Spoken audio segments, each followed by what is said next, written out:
ఇక పవన్ కళ్యాణ్ ప్రస్తుతం ఆంధ్రప్రదేశ్ డిప్యూటీ సీఎంగా అలాగే ఇతర శాఖలకు మంత్రిగా కూడా బాధ్యతలు తీసుకున్న సంగతి మనకు తెలిసిందే. ఇదిలా ఉండగా తాజాగా పవన్ కళ్యాణ్కి సంబంధించిన ఒక వార్త సోషల్ మీడియాలో వైరల్గా మారింది.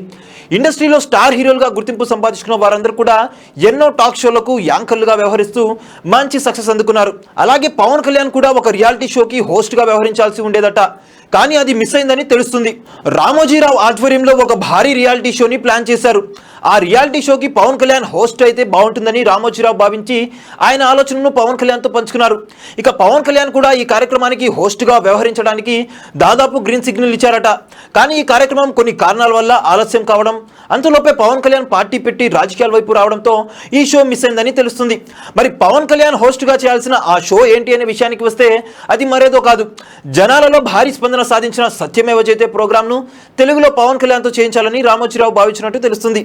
అలా పవన్ హోస్ట్గా ఓ రియాలిటీ షో మిస్ అయిందని చెప్పాలి.